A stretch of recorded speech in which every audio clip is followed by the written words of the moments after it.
So now here I am at Kentwell Hall Tudor Re-Enactment in Suffolk, Long Melford, and this is my safe, special place that I've been coming to since I was 9 years old, and it's my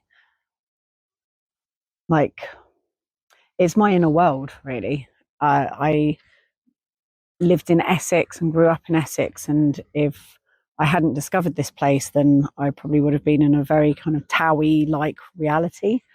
And I also still, though, did have a very vivid imagination. And my mum, when I was younger, always took me to stately homes, and dad. My mum and dad were together when I was younger, and they used to take me to stately homes at the weekend. They used to have National Trust and English Heritage memberships, even though they were 21 when they had me. So they would have just been 30 when I was 9. And all those years they'd been taking me to stately homes to visit. And whenever we went anywhere, my mum would always be like, look up, look back, sniff, backdrop, and just made us stop and relish and make the most of every space we ever entered into.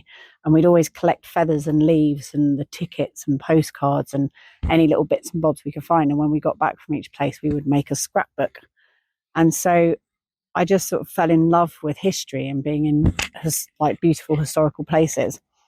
And something that I started to do, because at first I'd always pretend that I was one of the rich gentry who owned the house, one of the landed gentry, and I would pretend that it was my house, but I was never able to go and sit on the furniture or sleep in the four posts of the bed or anything like that, because there was always ropes up to stop me.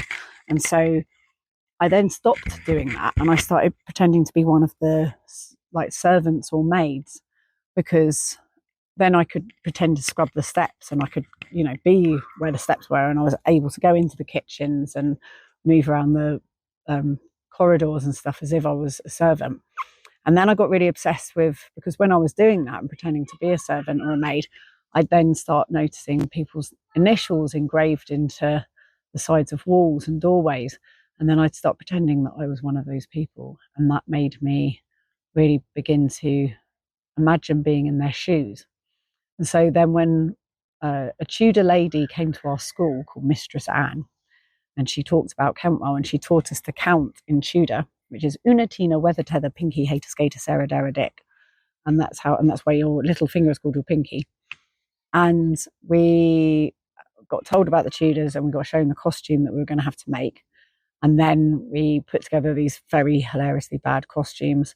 And then we turned up at the manor house, and we had to change our money up into groats and pennies and Tudor coins. And then we went through a time tunnel, which was just this black box that we had to walk through.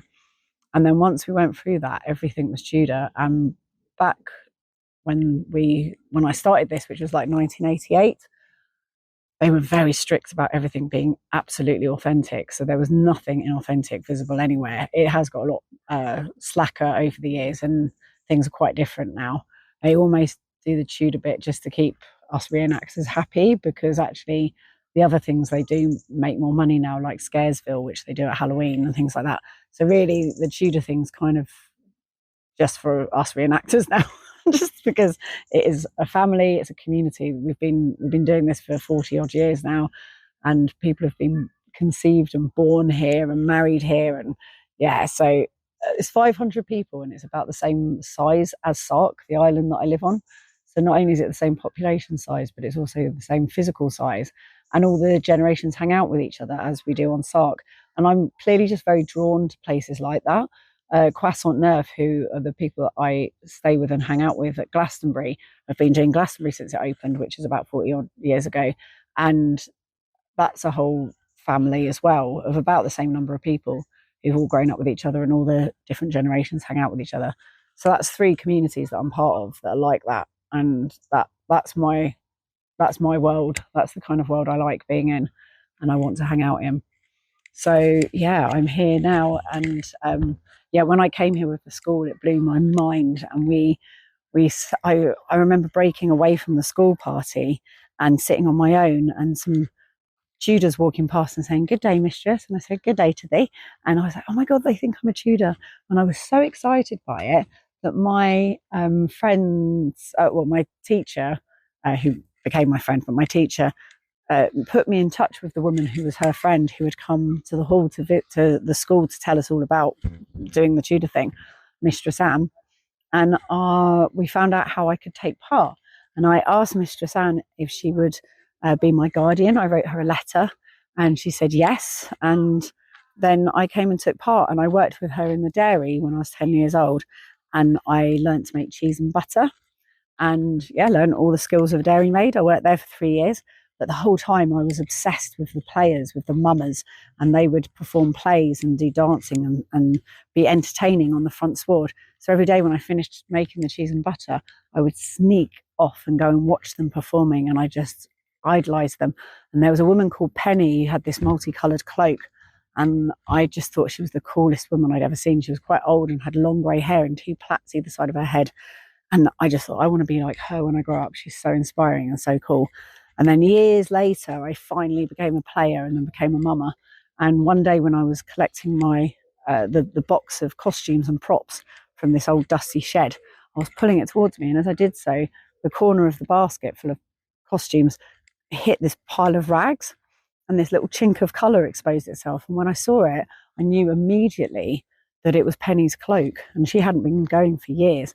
And so I pulled the cloak up, and it sort of fell apart from being so old. It was all rotten. And I took it home and I washed all the pieces and I sewed it back together again. And it's been my cloak ever since. And when I told that story to some young people a few years ago, they turned around and went, "You're Penny to us. You're that woman to us." And I was like, yay, that's the coolest thing anyone's ever said to me. I'm very happy and honoured to be Penny. And I'm the player who wears the multicoloured tatty cloak.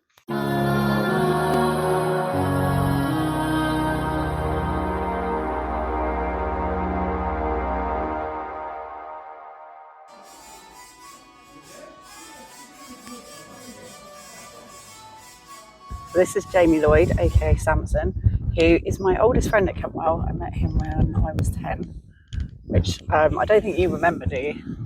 No, I don't. No. I didn't think you did. No. The reason why I remember you is because you were a player, and I came to Kentwell with the school, and I got someone to ask your name, and so I wrote about you when I came back from school. It's like, and Samson the player. So Wonderful. then, when I came to the open day and saw you there, it was like seeing a celebrity. I suddenly was like, oh my God, I'm going to meet Samson and I'm going to get to know Samson. And then I did, and it was awful. I'm so sorry. Yeah. Never meet your heroes. Yeah, exactly. And I turned out to be just as bad as the rumours suggested. However, we have remained friends these past decades. It's been even though I wasn't 35 years. So it's been some 35 years since we've been about this place. Yeah, yes, it's mental. And although the event is smaller than it used to be, it's exactly the same in the way it looks, and crucially the way it smells. And I know that sounds a strange thing, but it's the most beautiful smell. It's a combination of wood smoke, some animal dung, and the gentle sounds of humanity working at traditional crafts. Gives it a very magical feeling. Hurdy-gurdy and peacocks, and the smell yesterday, it just makes my whatever system, my neurological system, just makes everything calm down. Just instantly just goes. So I want to know how you learned about alchemy, because you were an alchemist for years. What led you into all of that and knowing about it at such a young age? It was interesting. I was most inspired by our very own Mad Jack Green, who started the Alchemists and is a very knowledgeable fellow. And he does not look much unlike the famous astrologer and alchemist and occultist John Dee. Who was the astrologer for Elizabeth I and had one of the biggest libraries in Tudor England, and was a fascinating fellow. And I became very interested in those. And in fact, you will see Jack Green. If ever John Dee appears on a documentary, you'll see Jack Green playing him in the background. So I became very interested in alchemy because of that. And I studied it lots. And that was the days before internet. So I went to occult bookshops in London and bought lots of books on alchemy, which were then stolen by one of the other alchemists who wanted to cover up the truth about what alchemy was. And he did that for many years, but he no longer comes to the manor, which is probably a good thing, because alchemy is a fascinating topic, and it was about this. It was both mystical, it was full of charlatanism, which is great fun. It's a great fun thing to play as a charlatan at Kentwell. And so you you went and worked on The Alchemist the first year that Jack Green... No, it was the next year. Right, by which point he'd gone. I want to be part of this. Yes, I did. I was most impressed and became most knowledgeable in alchemy, Tudor alchemy, and the Tudor alchemists, the famous ones. Yeah. Edward Kelly, John Dee. You were like 13, right? Paracelsus. Yes, I was about 13 summers. Yeah. Yeah, it was amazing because we didn't have the internet. So if you were into something, you really had to like go and research it and like actually find out about it. And Mad Jack, he's one of those people that just doesn't seem to have ever aged. Well, indeed, if there's ever a fellow who invented the philosophy, discovered the philosopher's stone, which is the pursuit of alchemists, it is Mad Jack. For he looks exactly the same age now as he did then. 35 years later, he still looks like Gandalf. Well, John Dee. Yeah, exactly. I remember him doing the dentist station where he had all the awful evil tools of dentistry, and that's how we met Solomon, who had a bottle of laudanum. And we never saw him again. Saw him again. Yeah, he came to a party at your house in Brighton and then with a bottle of laudanum. And we never saw him again. I hope he is well. I hope he is, yeah. But they did that brilliant thing where they put a bung in the end of a musket and shoot it out and it would have a tooth on it. It was most brilliant. Yeah, and also another thing Mad Jack did was build the foundry. He built the foundry. Yeah, he built the foundry. He also built Da Vinci's flying machine, the helicopter. Oh, indeed, I did not know that. Yeah, you weren't here that year. He built the actual helicopter flying machine, which was on the front sward. I assume it flew well. Of course. Yes. I mean, the one that he built, that Absalom flew. Absalom built that, did he not? I thought that was Mad Jack. Okay. Mad Jack definitely helped him. But that was more like an paraglider kind of thing, wasn't it? Indeed. And that actually worked, and he started taking off. And then another year, they were looking for the Holy Grail underneath the moat house. Under the moat, aye. So something I want to ask you is, what is an alchemist? An alchemist is a learned fellow who seeks the philosopher's stone, otherwise known as the stone of the wise, or our stone. Our stone. Or the elixir of life. Okay. The elixir of life is a perfect element, even though an alchemist wouldn't recognise an element as we would. They would recognise it as a perfect substance that is created through the careful study of alchemy and the careful purification of certain metals. And the process is hidden in secret texts that use allegory and art and poetry often to describe the process or the separate processes to create the philosopher's stone. And the philosopher's stone has wonderful qualities in that it will cure all illnesses, it will extend your life, but it won't make you immortal. And of course, it will do our favourite thing, turn lead into gold. So, because I was wondering whether in the truth of it, alchemy wasn't necessarily actually a real literal thing, but it was like the ability, because I talk of myself as being an alchemist, of the ability to turn anything into a learning experience or turn it into gold. Alchemy has become a phrase that's been used too in that much, way, and you see it in branding, you see it in marketing, and spirituality, and spirituality, sadly. Yeah. Although I do, on reflection, having looked at some of the old alchemy texts recently, especially something like the Splendor Solis, you can see there is a beauty and a spirituality to it. Yeah.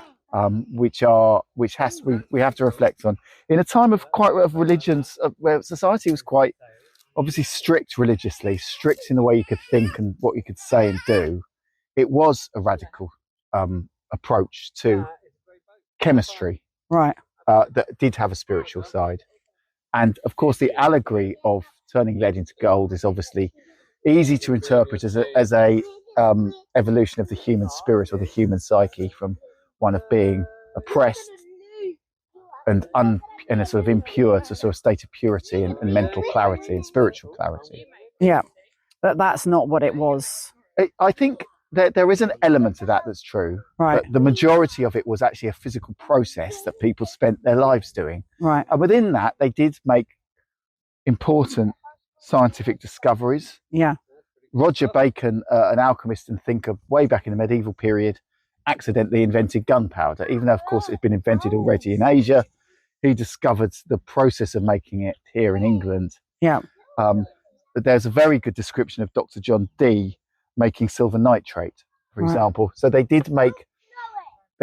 could perform complex chemical experiments, and they could sell the produce. And they did, and they made certain medicines as well, which were well known and liked.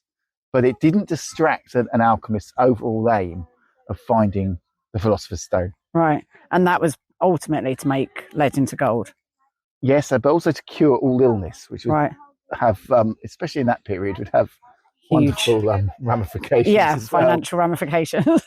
Yeah. And this period was interesting. The Tudor period was the period of John Dee around the time of Elizabeth I was interesting, because then you had a benevolent emperor in Rudolf II in Bohemia, which is now Prague, who was a patron to all occultists, alchemists, charlatans, and astrologists from around Europe.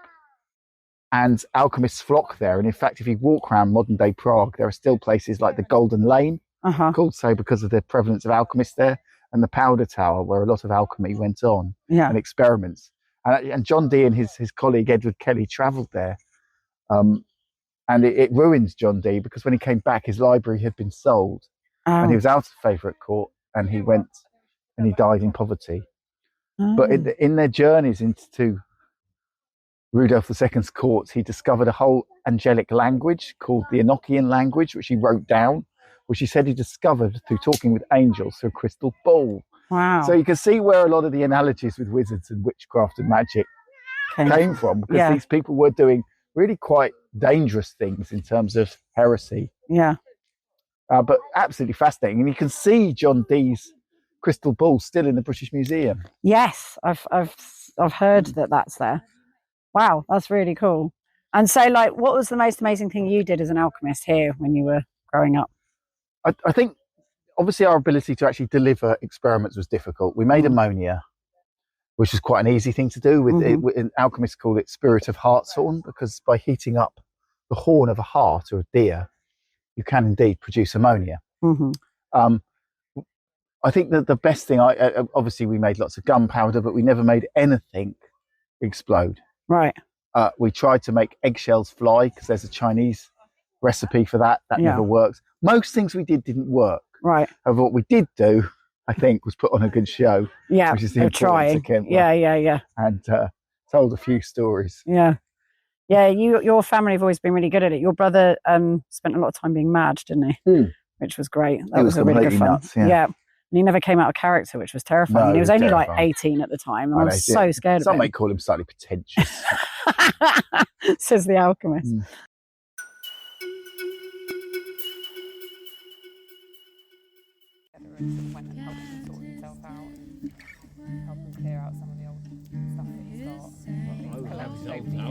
So early trumpets don't have valves. Okay. They start as tubes. Well, the earliest are horns. The horns from the Neolithic onwards, and so by 16th century they are long tubes with bells on the end and a mouthpiece on the other end. And then you just blow and make the different tones with your breath. Yeah. So your face is the reed. So what's the earliest recording of there being? You think that it's in the Bible? So there are biblical trumpets. They are mentioned quite a lot. It's really greasy, so at the moment it's black because it's half made. How do you make them? What is it that you... So you start with sheet brass. And these things, you bend it round. So there's these long tube things that you bend it round. So this was flat. And so you see this where the joins are, that was where it was flat. And then she's bent it round and then she's melting it together. Yeah, so we start with a flat sheet. Press that down, yeah, like you were doing with the hammer, you were hitting it. So flat sheet, cut out the pattern shape, which you make from the mandrel. You can do various things, coat it in linen and then paste over it, and then cut down it and fold it. So you've got the piece of brass, and then you cut teeth in it. Yeah. With a pair of pliers I've mutilated to cut them the right size. And then you fold it round and the teeth fold over and under. So they cut on one side only and then they interact with the other one. Hammer them down, silver solder, high temperature silver solder. And then planish down the seam to thin it out while annealing all the time. And then once the seam's planished, we get it on the mandrel, which is the shapes that we want the inside of the bell to do. And then you bang it. And repeatedly slam it down, sort of malleting in the sides. And eventually it becomes round and the shape we want it to be. And what you've been putting on it is grease and then it's burnt as well. Any form of grease works. It's just a lubricant. And we keep pickling it in acidic stuff. So using sulfuric acid. Is that just to smooth it? Or to make it shiny? It removes the oxidation that you get when you heat And up it metal. makes you have dirty hands. Yeah, look how dirty your hands are. Gosh, so it would have been one of those jobs where you would have all had melted away hands. Yeah. Yeah. It's amazing. And can I hear you possibly play it? Yes. Slightly? All right, Elizabeth, you need to hop off my lap for a second. She's going to just play the trumpet so I can hear it. Yeah. May I blow it? Indeed. Thank you. You don't have to ask me. Well, you're waving it around.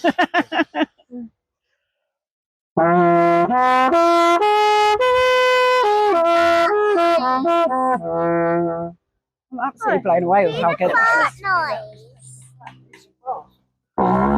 That's amazing. That was a flat piece of brass. Wow. You just don't think, do you, that it... I'm massively surprised it's worked. No idea what I'm doing. There's nowhere else you can have no idea what you're doing and talk very authoritatively. Show people and say, I made this from nothing. Yeah. Well, from something, from a sheet of brass. I know, but even And so. some tube. God, yeah, so they would have had to have beaten the brass flat as well. And imported from Holland and Germany. Well, Germany mainly. Big brass industry in Nuremberg. Wow. Hammered in water wheels. Diderot has a picture. Oh, wow.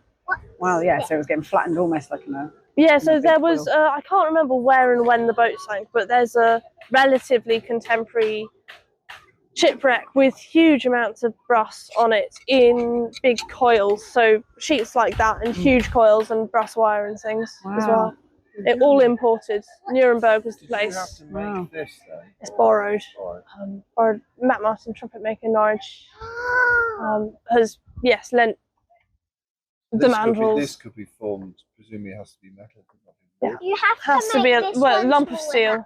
Right, and then shape. And once that you've got that, then you can Yeah. make And it's drum hole out to drum hole. It's the only tool that you can't do without. Everything else you can fez work around, but you can't do it without a mandrel. In theory, you could beat it on an anvil, but Got one. Great deal.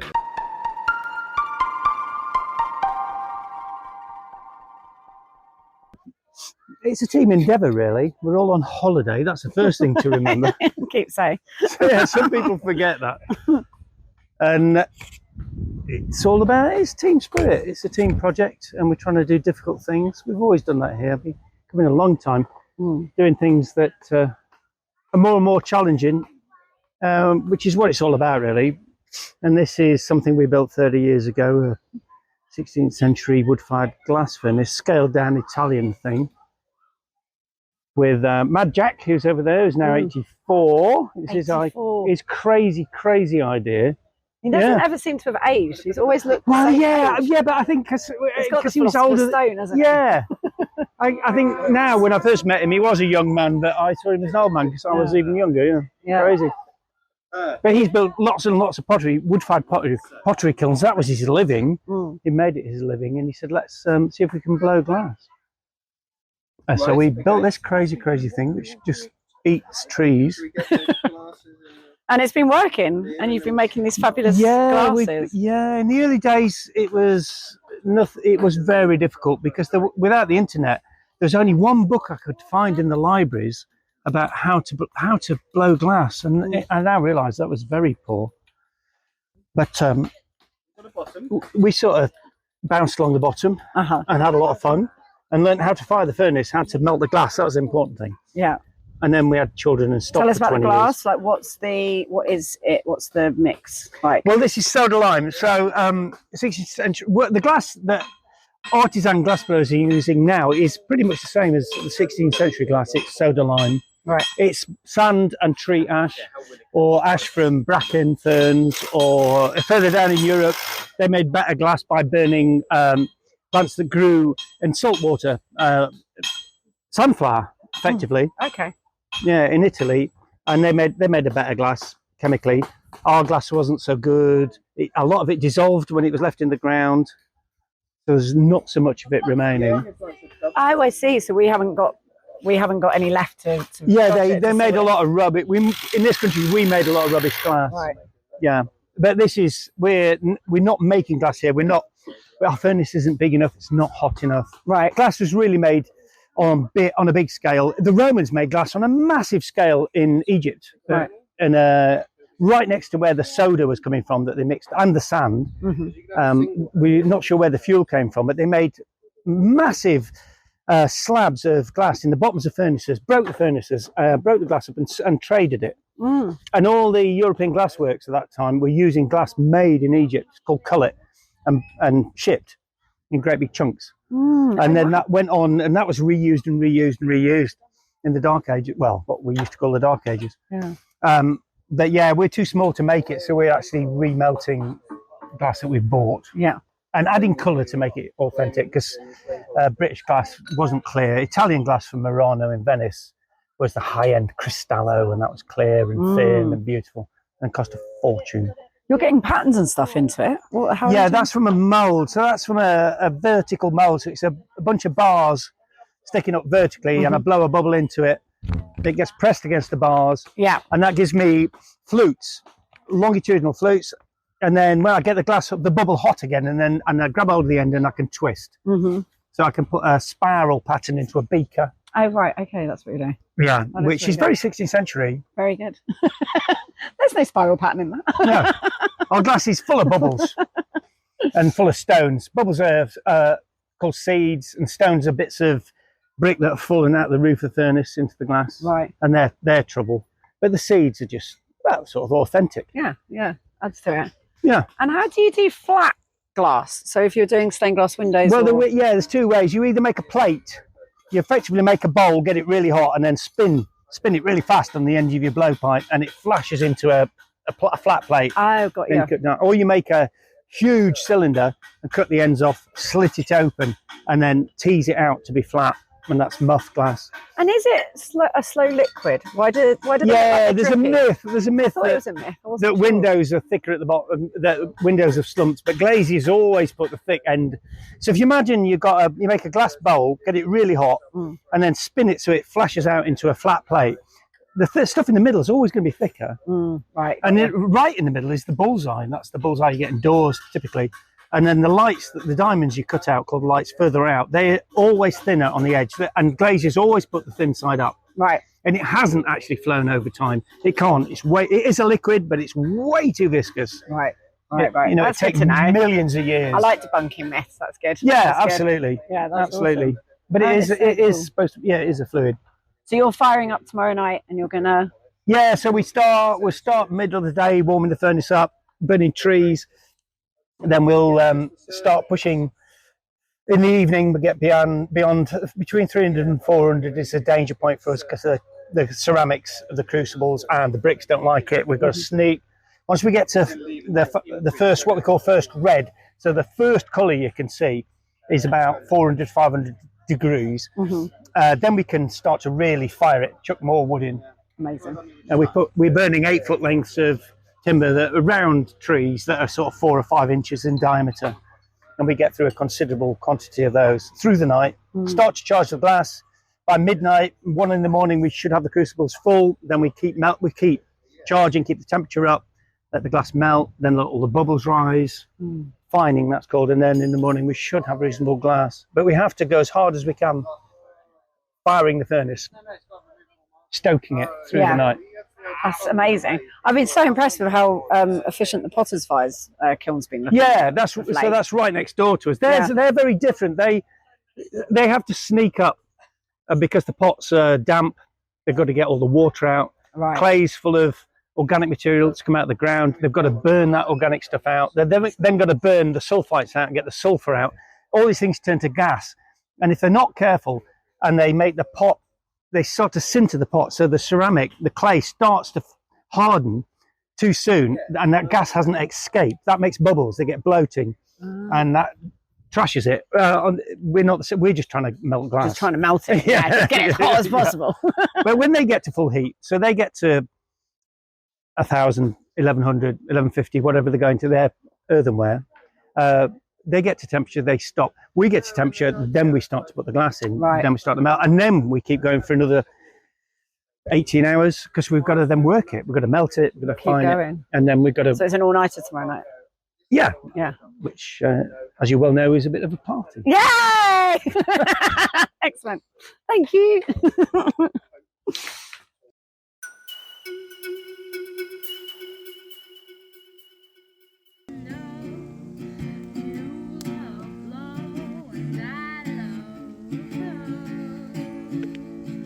So you're Mistress Martha of the still room. Indeed. And we're in the still room. We are. And it's the most beautiful spot at Kentwell. Which It's is saying the something. finest room in all the manor. Right. Which it is, I mean, the whole manor's the most beautiful It's thing pretty ever. amazing, isn't it? So And this we is stunning. are the bee's knees of the manor, in my humble opinion. Right. Having- Describe it. Describe Well, what you're you in. know, having spent 18 summers near enough in this beautifully painted room, so upon our walls we have paintings that are similar to painted walls you would find in that period, in the 16th century. So our particular paintings, on one wall we've got the red rose and the white rose, you know, Yorkist to Lancaster. And then on the other wall we've got pictures of how to become a saint. And we've got the picture of a man visiting those in prison. Then the second picture is a man visiting those who are sick. And then the third picture depicts him going to church regularly and confessing his sins. And it must be a Catholic year or early in Henry's reign when we were just changing, because they've got rosaries, they've got prayer beads. So he went to church regularly and confessed their sins. And then when they died, they rose to heaven to be with Christ and became a saint. Amazing. And it always smells really good. It smells so good in here because you've been distilling lavender today. We've distilled lavender today, yes, with our lovely copper still that always shines so brightly first thing in the morning. And you've got the moat dappling on the ceiling. Yeah. The light from the moat dappling on the ceiling. And what is a still room then? So it's the room with stills in it. Well, we're called the still room because we, in very truth, have a lovely copper still with which to distill water for remedy and for physic. So the still room both cares for the health of all that are living and working on the manor. So mostly people of the house would consult us for their health, and everyone about the manor would come with their various ailments, the cough, the cold, cut fingers, insect bites, bruises, all manner of things. They would come to us and we would make them a remedy to set them aright, as we say. And how did that work in terms of like witchcraft, apothecary, alchemists, all that kind of stuff? Like, how did it fit in amongst all of that? So the alchemists are men of science, and they're concerned with far greater things than people's health. The apothecary will make you give coin. So if you go to the apothecary, you need to say, I need a remedy for the cold. He is concerned with the actual illness itself. He'll give you a great long list of things in a medicine, and you may not know what some of them are. And depending upon how honest he is, you're not quite sure what you've got in there. And you will have to pay him quite a lot of money. He'll make you give coin. Whereas in the still room, as we see it, God, as we see it, has provided abundance of herbs for remedies. The master pays us to be here, gives us our food while we're working. So there isn't any need to pay us because it is already paid for or it's free. So there are some things in the still room that are only for the preserve of the house. So on our board, we've got 2 remedies for the soreness of the throat.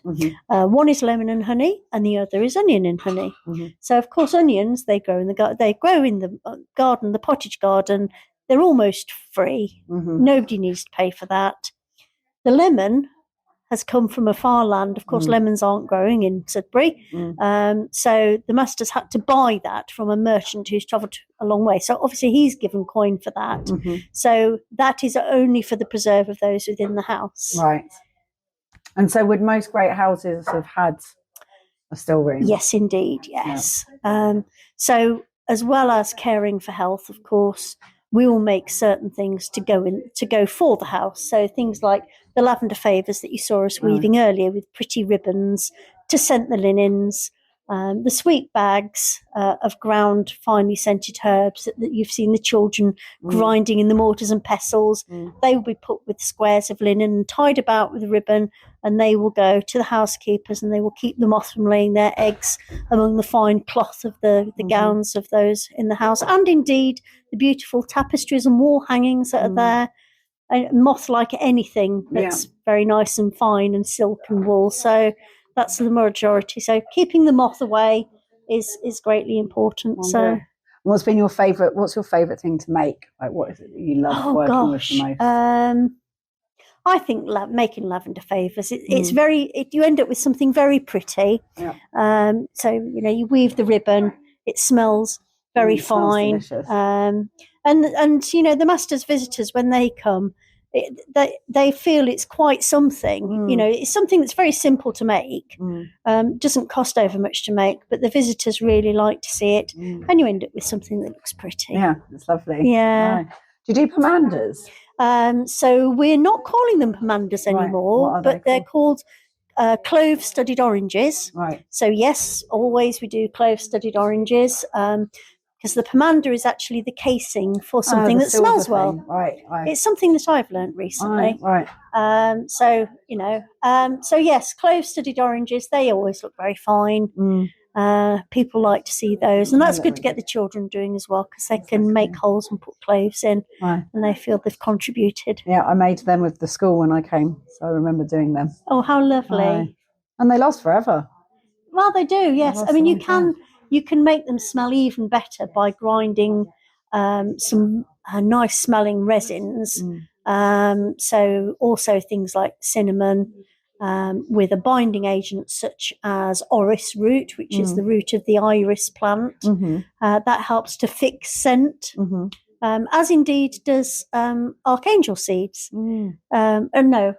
Angelica seeds, forgive me. Archangel's the dead nettle. So yeah, angelica seeds, you need a fixative, and you need to put something really nice and strong smelling, and it just lasts even better. And how do you find out the names of the herbs, the old names of the herbs, like just from recipe books? Or so there are two ways. Obviously we learn from each other. So when I first came as a participant, Mistress Amy was within the still room, and listening to her say things day in, day out, it begins to stick. Also, there are a couple of books that we make reference to. So Nicholas Culpeper, who is yet to come, and John Gerard, who is of our time. So they wrote 2 herbals that are really useful. So between what we all know and pass the knowledge that passes between us, and the knowledge that comes from the mistress and the herbals, that's how we learn. Yeah, it's great, isn't it? I love that. It is good. It is good. Yeah. Yeah, it's definitely my favourite spot. Oh, I love it here. If I wasn't a mama, I would definitely be here. I'm kind of trapped as a mama, unfortunately. But no, not at all. No, not at all. Thank you. Most well. Thank you very much. Great. So this is Perry the Alchemist. He's an old friend of mine. I've met since you were a kid. I wanted to know why you guys are out in the backwood now and not by the potters right in the middle of things like you used to be. All right. I'll kind of hi. So with Alchemist, you tend to be doing lots of different kinds of experiments. Definitely back in the day, we were doing, I guess, more riskier things. So a lot of alchemy used to use a lot of mercury because it was a great medicine. Too much of a good thing was never bad. Too much of a good thing was never bad. Yeah. So a lot of the old recipes, you use a lot of mercury, and one day somebody overstoked the furnace, and there's lots of mercury everywhere. And I think it was the environmental someone had to come in and extract a lot of soil. Probably Samson. Yeah, no, probably.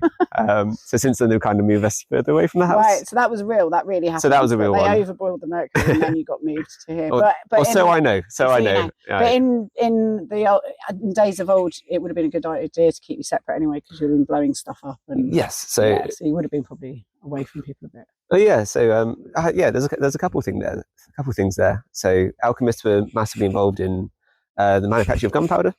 Kind of a Tudor estate the size of Kentwell would as well as paying a monetary tax, would have to send swords, arrowheads, and barrels of gunpowder to the king. To the king. Queen. Yeah. Yeah. To heaven. Yeah, to the king, as a form of tax. So you wouldn't really have this many alchemists here. Mm-hmm. There were only about 12 in the country who are actually alchemists, and they would mostly have their own manors and estates and servants and whatnot. But whilst we're here, we make lots of gunpowder and kind of test it, set off cannons and whatnot. And the lovely Kentwell Hall has a lot of glass windows, which rattle a lot if you set up a cannon nearby. So we were kind of banished into the backward, where they built. But that's probably the practicalities of what would have really happened. Because yeah, you wouldn't. Glass would have been there then as well. No, exactly. I think kind of experimenting with gunpowder has always been kind of dangerous. Like it was invented, I think, by the Chinese. I couldn't tell you when, but they tried mixing the 5 elements, so like earth, water, fire, air, as we will have, and life. So they mixed spirit. So they mixed charcoal, which was earth and spirit. They had saltpeter, which was air. They had sulfur, which was fire. They mixed it with, I've forgotten what the liquid was, and then heated it in a big kind of cauldron. Was it urine? Maybe, probably. That's how we make it at the moment. Yeah, it's really good. And yeah, put a big lid on it, and it fucking exploded, and it ended up killing the emperor they were trying to save, destroying 2/3 of like the estate. But they discovered gunpowder, and I guess one of them remembered to write it down who wasn't next to it at the time.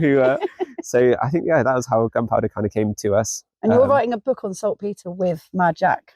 Yes, I was to be part of that. So it was really awesome. So Dr. Dyer, who's incredible, was in contact with this guy. He was giving lectures on dyeing. He was kind of world class at what he was doing. I think he helped revive the dyeing movement.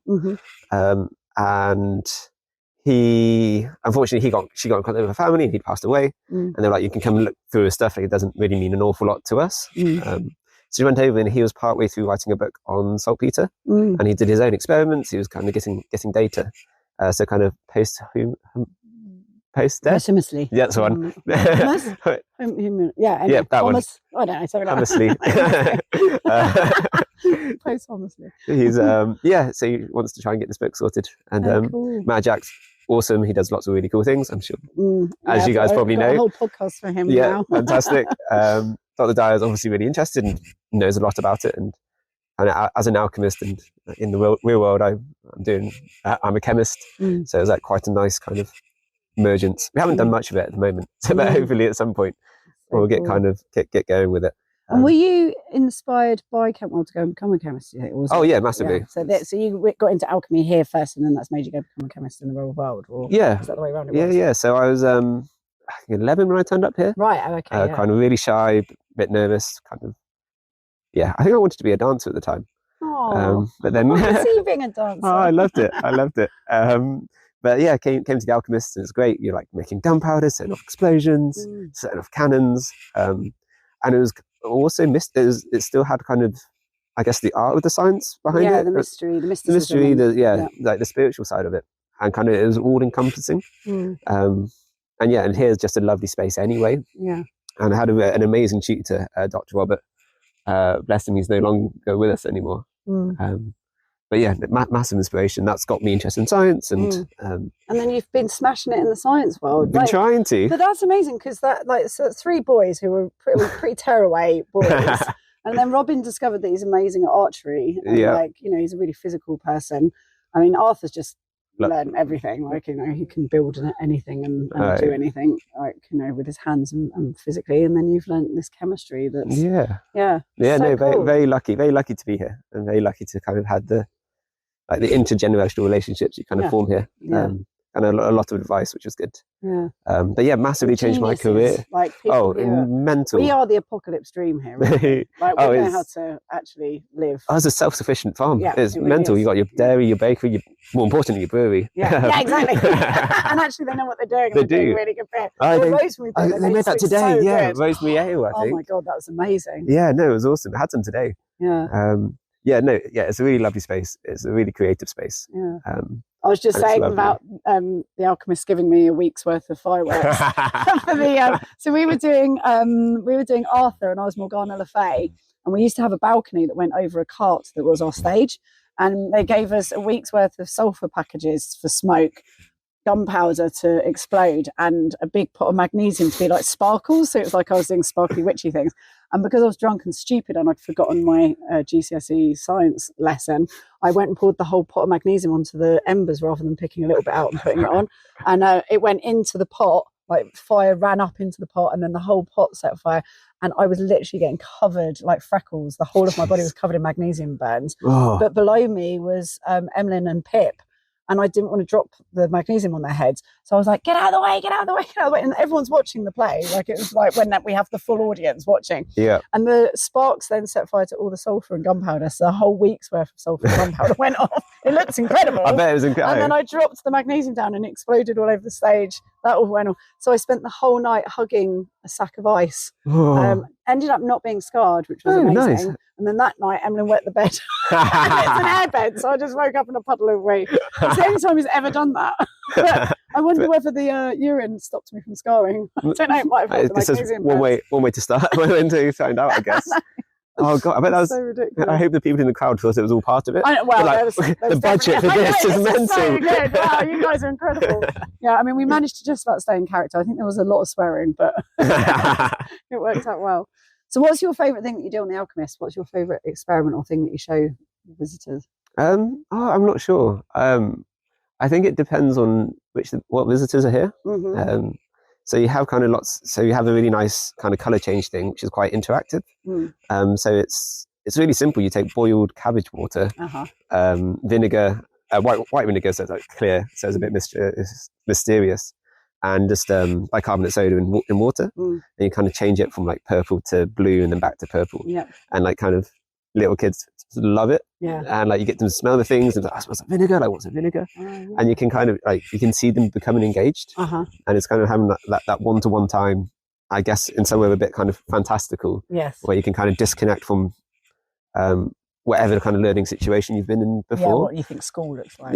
So it's kind of, and you can kind of see how this would imply, or like how does this react really. So yeah, that's amazing. So I like doing that.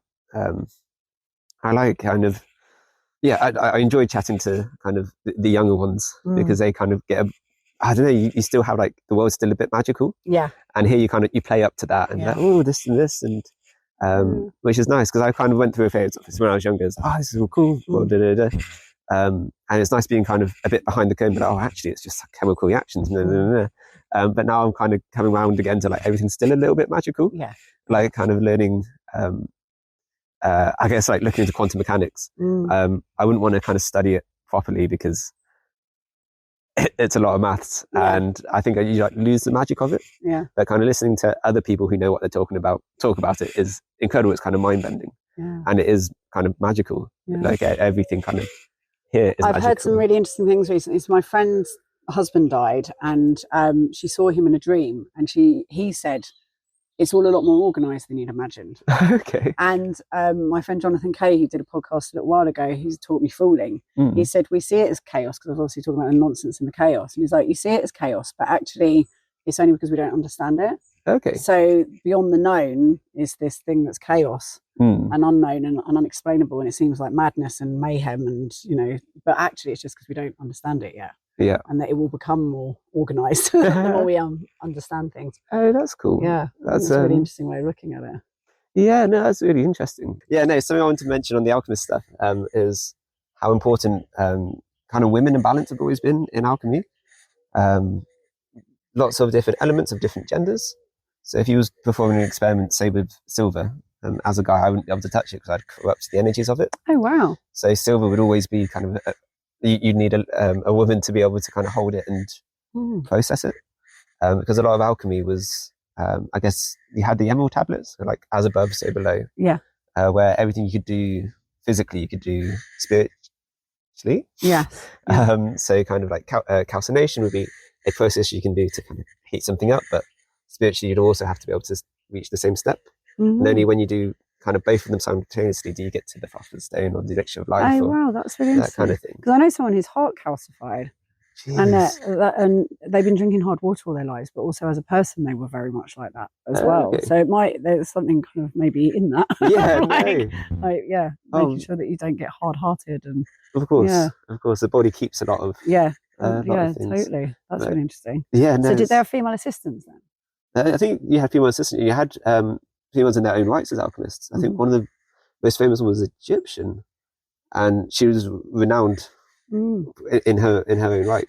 I think a lot of obviously a lot of the information we know which has been passed down probably isn't exactly what happened. And women have always been really important in everything, obviously. Especially trying to balance energies and balance things. Yeah, because that's what we need. You need a middle ground, a fine line. You need everything for things to work, and the fact that it's so not that at the moment is why we're having all these fucking issues. It's the balance. So it's getting everything kind of in line, and because there's loads more female play. Everyone says there's no women on the stage, but there were loads. There's flyers and posters of women performing in taverns and things. It was only the London theatres that didn't have women on the stage. Oh, okay. But there were women performing all over the place. Oh, cool. I'm not surprised. Yeah.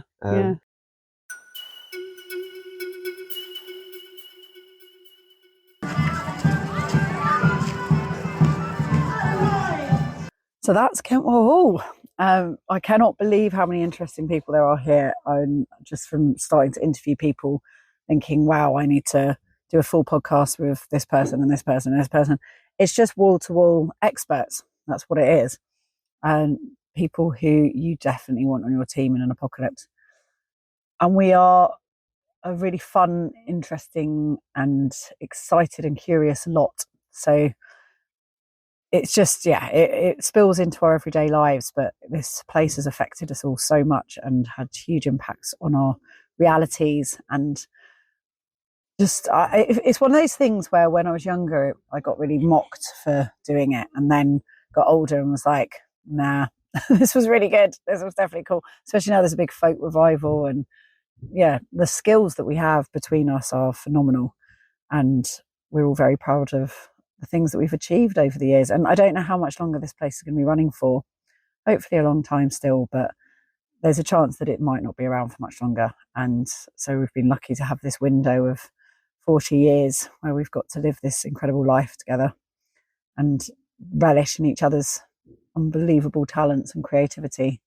The people that I know here are so beautiful and skilled and fascinating. So I've got a podcast of Mad Jack to come. I managed to get an interview with him where I got his whole life recorded, which I think people will be very excited to hear about. So I'm going to put that out as a podcast next. And then I'm going to definitely interview Perry as well, the Alchemist, who I interviewed at the end there. I'm going to ask him to do a full podcast as well, because I had to edit out quite a bit of our conversation just to make it fit with this week's. And then I'm going to do a full one with him because we had so many things that we were talking about that I would like to explore further to do with spirituality and science. It's all wonderful. It's been incredible. And I'm back home to my darling Dizzle on Monday. And I'm going to try and get this podcast edited and out to you before I leave. And tonight there's an underwater party, which I'm looking forward to. We're all going to get into costume and have an underwater party. So if you watch my YouTube channel videos, you'll see videos of that, some photos maybe on social media. So that's me done. That was a mad pilgrimage to Boomtown, and that seems like a long time ago now. And then a podcast from the 16th century, something that one would never expect to happen, but that's what's happening here, because this is the nonsense and the chaos. It's been grand, and we'll be back to normal with the normal programming and the normal structure next week. But I've really enjoyed this little escapade into the real, in quote marks, world, and seeing that I can do this whilst travelling and doing things, which is wonderful. I'm really excited, and I can't wait to keep going and venturing with you on podcasts and taking you with me. Thank you, listeners. See you on.